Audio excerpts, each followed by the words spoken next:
What's good, YouTube? And welcome to the house. Boy, do we have a huge market watch for you guys between what's been happening in the collector's market that actually interest me versus Rise of the Duelists and the case ratios, which is probably what you're here for, and the buyouts it's been causing. Let's just jump into it, and let's look at Tier 0's 20 cases here. No more short prints. That's correct. Clumping is actually a huge issue at this point. Look at this. There in the Dear Servant, they only pulled 37 out of 20 cases, but Darren Stephenson publicly in Zodiac posted his 10 cases, and he happened to pull the most of Nadir Servant out of all the cards. The secret rare you'd want to see for the Dogmatica, he pulled a ton of it, whereas Tier 0 in their 20 cases actually pulled almost the same number as he did, only 4 more out of 10 more cases. That is freaking mind-blowing. And where you see Darren actually pulled very poorly on droplets, it was raining over for Tier 0 with those, with 55. So whenever you're opening cases, even on a larger scale now, it is such a freaking gamble. While there are no more short prints in these core sets, clumping sure is a thing, and you're going to see some people pull very, very well out of their cases compared to other people pulling pretty poorly. Also, YB was telling me that they only pulled 1 Starlight out of their 10 cases. That is absurd unlucky, whereas Darren was cleaning up with the Starlights, it seemed like. So you are just gambling on another level when you're going at cases at this point. And Tier 0 also told me there seemed to be clumping within the Starlights as they've been opening them. Like, they would pull 4 of one, and they've actually opened more, they just haven't got the data yet. 4 of another, then 4 of another. Like, the order of the Starlights, that's kind of crazy to see that happen over there. But this is mostly EU printing. I haven't got ratios or anything from YBM yet, so I look forward to seeing how the US pulls do turn out. But yeah, clumping is on another level when you compare these. When you actually look at what's happening, it's mind-blowing how different these cases can be over from one person to another person that's doing mass openings. Now let's talk prices as the fallout's happening. Triple Tactical Talents is actually falling under $80, and you see Droplet down towards 65. Again, these two are going to be vying for that top spot, but hype does sell. No matter if you feel like Tactical Talents is overhyped or like it's not going to be that good, hype sells, and it is getting results in the OCG, whatever OCG there is to have when you see the results over there. And you look at Droplets, it's an insane card that will see its time in metagame play. Now, the Dogmatica is also a very good meta archetype, and I told you guys, one of these pieces would probably go up or stay in price, and the rest would fall out. What's happening? These were 50s just a couple days ago. Now people are getting their hands on cases. You're gonna see stuff start to release tomorrow.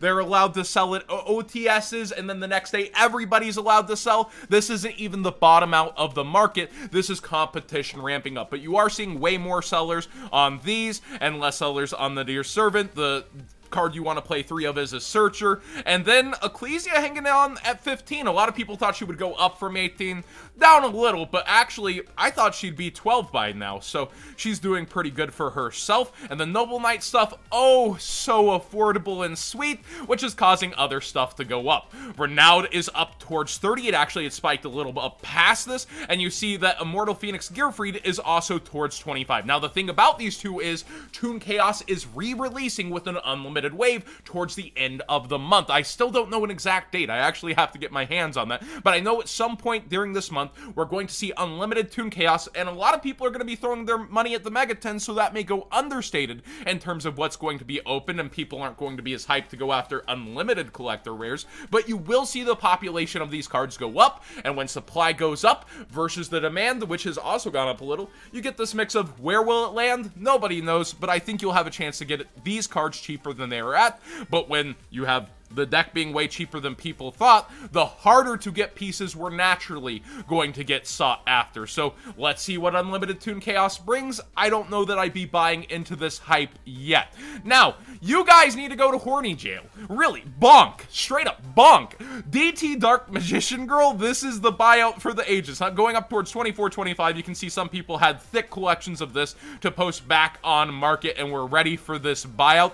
DT buyouts just failed time after time again, but I didn't even know her market price, or maybe the buyout caused the market price to go up to this, was towards $16. This is a bit ridiculous to me. You have the Lost Art Dark Magician Girl coming out, but people do like their Dark Magician Girl collections, and I guess this could stick up from where it was at before, but you have more options that people are looking forward to, so they expand on all the collection. Golly, sometimes I hate the collector's market.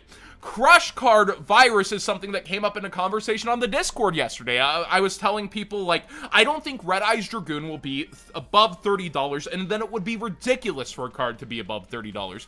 Let me kind of extrapolate on that, because a lot of people think it will be $60. Even if it's in the Mega Tin set, unless it's shorted as bad as something like Crush Card was in the past, where it's one every other case, which is why this came up in conversation, and then I found its buyout, then you're looking at one per case being the worst scenario. Megatins are $240 for their case. 20 times 12. That's, you know, all those tins equal $240 MSRP before you even get the vendor hookup price. That's 3 cases at $720, which happens to be the number of a core set product selling at 12 boxes to $60, but the vendors actually pay less. Let's get in. I know we've suddenly gone on a tangent to Dragoon, but it's super interesting to me. So let's say the vendors are getting the true hookup price at 10.8, but let's say they can't get the hookup price even. Let's say they're spending $11.50 per tin, the really juice price towards a vendor, and they're having to spend this on 12 of these for a full case. That's $138 to a case for them. That's how they're able to give you the deals they're going to from their distro. And then 3 cases, wow, they're only spending $414 on 3 whole cases. What would they usually spend on a core set? That would be 52 times 12. That's a much higher number at the price point to get in, isn't it? That's why the competition on the Megatins is so insane and intense, and that's why it would be pretty absurd for Dragoon to actually be, or any card out of a Megatin set, initially to be $30. That's why back in the past, when Strike was at another level of being demanded, that it was still only $20 to start. So, going towards something grossly shorted, that made me look this up, and off of the tangent, buyout to $250. This was $300 during its meta heyday. Would you guys stop? Speaking of things that have gone ridiculous versus their meta heyday, first edition dualities have been bought out once again. This buyout has failed time and time again, but I've always thought it was pretty big brain to go ahead and get these at 20 to 30, but oh my gosh, people are really trying to hold the line. You can see how many people are ready to sell this, yet not willing to sell it at a decent price. So people have been calling this one for a long time. It's had like 5 buyouts. You have the ultimate rare for comparable, which has been choking it out, but it's still an important piece of Yu-Gi-Oh history. I just think this will fall out once again, but the question mark is, where is it going to fall out to? So yeah, pieces of history that are interesting disappearing on the market that have deeper conversations. Also, Elemental Hero Chaos Neos, this version of the misprint, which is way easier to get than the Effect Monster version, well, it's off the market as well after people seeing the craziness that was the other. And over here on eBay, there's 2 at 1,000 before they completely disappear at the listings of near mint. The Breeze Dragon's funny because Dandelion Ultimate Rare just went up a bit ago. People are really looking at plant format, and a lot of pros are coming around it. You're seeing online tournaments for 2011, and the Breeze Dragon was something that other people were bringing up. There's a buyout group, and I kind of hang out in there just to see what they're talking about, and I'm like, yeah, that's a good idea, or that's kind of a Papega idea. Well, the Breeze Dragon's not the worst idea, and they're hopping on it right now. It's towards $40, and then quickly does go towards $50. So if you are looking at this card sooner than later, please use my TCG player link in the description down below, costing you nothing extra to support the channel directly for the cards you'd already be buying, because I do think this will be disappearing from the market, and a lot of people are enjoying that format, and it could kind of become the next GOAT format depending on how the community continues to push it.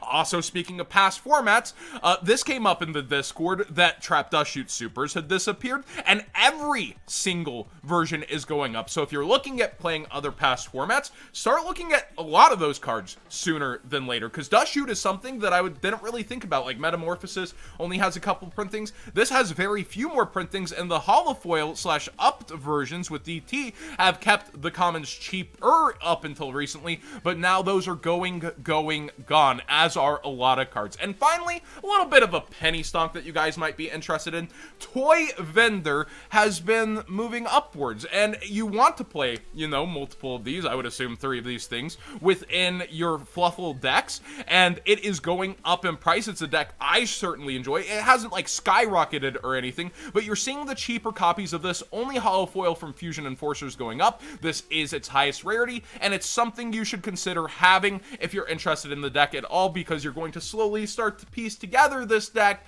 and then you're gonna, I want to improve this, I want to hollow it out. You don't want to be paying $3 on these. Pay $3 for a playset right now. That being said, thank you for watching today's Market Watch. What do you guys think of kind of the insanity of the case ratios and how bad clumping has gotten when it comes to, like, people opening the case and they're getting 5 of one secret, 5 of another, and then like 1 to 0 of another? I think in Darren's actual pulls, you see there are a couple of zeros where he just straight up 0 droplets in one case. You see 0 of the chaos synchro in another case. Like, you see zeros on his list. Like clumping is borderline getting to be a problem at this point, but at least it's not short prints, it's just up to ratios.